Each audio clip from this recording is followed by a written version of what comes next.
Thanks for the overly kind introduction. I'll try to be quick. Just wanted to make a few prefatory comments about, now I would like to just focus my comments about the here and now in terms of where we are with nuclear diplomacy with Iran and the way ahead. The first point I just want to say about American policy with regard to Iran is that very often the administration characterizes our policy as being a two-track approach, focusing on diplomacy and economic sanctions. But in truth, we actually have a five-track policy. And it's much more actually complex. There is a diplomatic and economic piece. There is an intelligence piece, which we've been seeing as a result of media reports recently about Stuxnet and this flame malware that the United States, at least with Israel and perhaps with other countries, is involved in with Iran in order to conduct cyber attacks as well as to gather information and intelligence about what Iran is doing. And I would also put out the possibility that the leaks about this capability, well, part of the reason it came out is because I think some computer security companies kind of discovered the software, but the leaks confirming it, I think, is in part in order to raise doubts in the minds of Iranian decision makers about whether they have the option of, say, a clandestine nuclear breakout, because basically their system is their program is transparent to us. So we're playing that the intelligence game.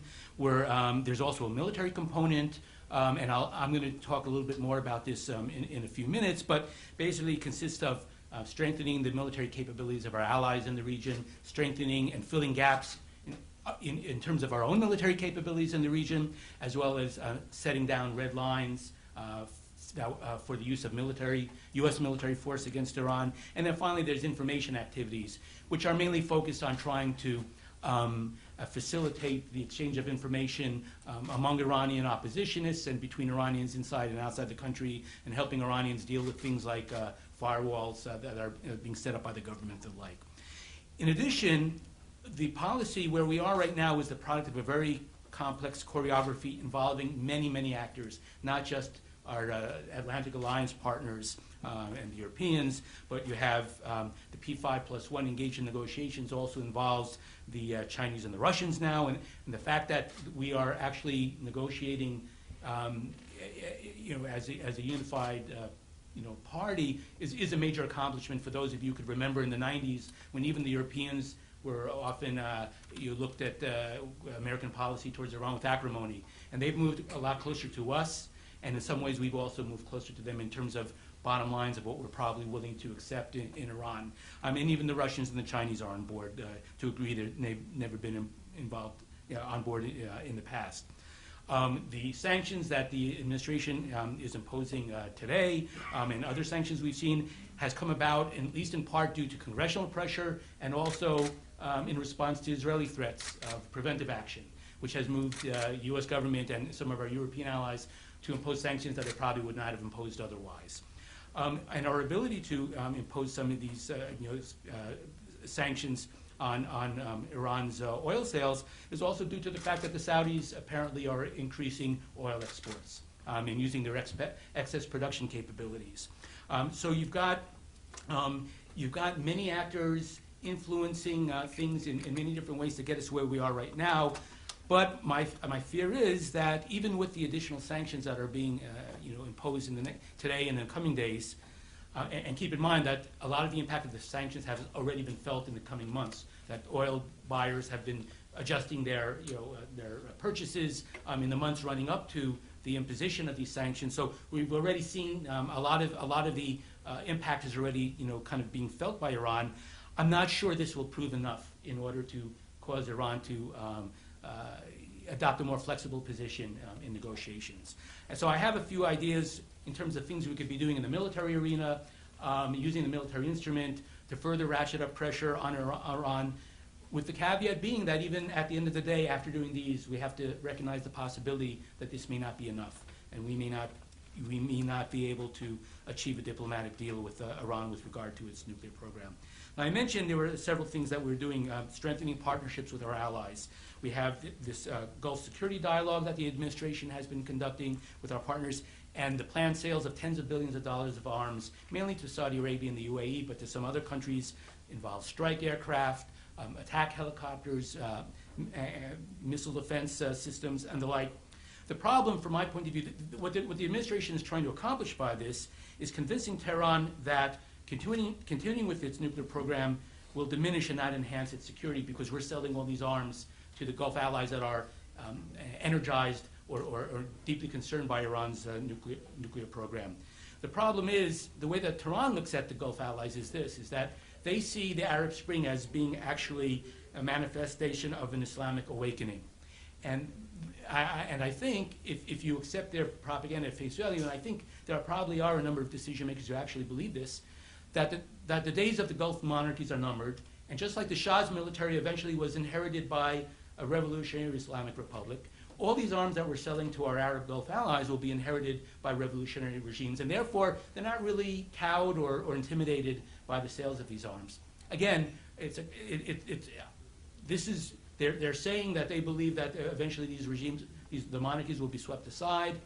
I think they probably, at least some of them, believe this, and therefore, if that's the case, selling arms to our Arab Gulf allies, which I think we should be doing anyhow, for our own interests, are probably not affecting Iranian calculations the way that we would like. Filling capabilities gaps. Again, CENTCOM apparently did an internal review in 2011 and discovered a number of gaps in its capabilities in terms of its ability to deal with Iranian small boats, naval mines, and Iranian submarines. There's a rush effort to fill these capability gaps going on right now. We're sending various types of systems, anti-submarine warfare systems, capabilities to deal with small boats and the like. But again, these are mainly defensive systems, and we're not really plussing up our offensive capabilities in the Gulf. And so I'm not sure this, in terms of having the ability to intimidate the regime in Tehran, I'm not sure this will have that kind of effect. And then drawing red lines, the Obama administration has defined a number of red lines with regard to its nuclear program, saying that if there were indications that Iran was building a bomb, then the United States would use all means at its disposal in order to stop it. But that gives Tehran a wide margin of maneuver with regard to its nuclear program to do a lot of things that do not break that threshold. And therefore, again, I think while it's desirable that the administration define a red line, again, I'm not sure this constrains their freedom of action. In terms of what they are planning to do in the near term with their nuclear program, this gives them a lot of margin to do our research and development and to continue enriching low-enriched uranium. And I would raise the possibility that it's possible that Tehran continues on the path that they are at right now for 5 or 10 years. They don't make a rush for the bomb. Everything in Iran happens slowly. And it's quite possible that in 5 or 10 or 15 years that they have enough low-enriched uranium for 20, 30 bombs. And in that case, they're in a situation where they have kind of virtual nuclear deterrence or deterrence without the bomb. In other words, if they are in a crisis with the United States or Israel, and they say, you cross our red lines, we will then withdraw from the NPT, we will then initiate a crash program and weaponize this stuff, and within a year, we will have several dozen bombs, and even if you bomb it, you'll only get half the stuff. We'll still have enough at the end of the day for a significant arsenal within a year or two. So I'm worried that this, our current red lines enable Tehran to achieve a situation where they have a deterrence without the bomb in a number of years to come. So what should we be doing? I think there are some things that we could do in order to alter Tehran's threat calculus. First of all, Syria. I think if the United States was to increase support for the opposition there, this might demonstrate our willingness to harm Iranian interests and might convince Tehran that just as the Obama administration has altered its stance with regard to the regime in Syria and is willing to take on greater risks there, we might be willing to take on greater risks in confronting Tehran in the future. So that's the first thing. But it's very important that we not get immersed or mired in Syria. It's important to increase support for the opposition while keeping them, our eyes on the main challenge, which is Iran. Again, it's a matter of prioritization. Secondly, boost readiness in the region. I think there's a lot of things we could do to demonstrate that we are preparing for the possibility of a confrontation, whether as a result of an Israeli preventive strike, whether as a result of Iranian pushback in response to increased sanctions. Iran was engaged in a terrorist campaign last fall against Israelis, and apparently, according to the Washington Post, against Americans in Azerbaijan. So therefore, we can explain these preparations in terms of preparation for the renewal of such a campaign, but this also positions us well in the event that Israel decides to strike, or if down the road we should decide to strike, we are better positioned to deal with Iranian responses by enhancing security around our embassies and military facilities, and taking a variety of other steps that suggest that we're preparing for the kind of turmoil that a confrontation with Iran might bring. And there's also surveillance of Iranian intelligence personnel serving in embassies and non-official cover to make it harder for them to plan for retaliatory action in the event of, say, an Israeli strike. We should also publicize, for instance, we announced that in January or February that we're developing a new version of the massive ordnance penetrator bomb, which is a 30,000-pound bomb. They felt that the original version maybe is not effective enough to penetrate the enrichment facility at Fordo, and as a result, they're rushing production of a newer version. So we should publicize the major milestones in the development and deployment of that system. And then finally, the last thing that I would mention that we should be doing is I was in the Gulf a few months ago on the carrier Abraham Lincoln. One thing that's very clear, when they operate in the Persian Gulf, and we have two carriers in the region, one in the Gulf of Oman supporting operations in Afghanistan, the other in the Persian Gulf. When they operate in the Persian Gulf, they are operating within the range fans, or within the range of a very large number of very capable Iranian systems. And in a way, they're very vulnerable, even though they are a strategic system with tremendous striking power. Our carriers are really very capable if the Iranians were to get a first strike out in the event of a confrontation. So I would argue that actually it's in our interest to get the carrier out of the Gulf and into the Gulf of Oman, but present it as preparation for military operations. In that there's a whole bunch of studies out there which say that it's better for the United States to launch an operation in the Gulf from the outside in order to restore freedom of navigation in the event of a conflict there.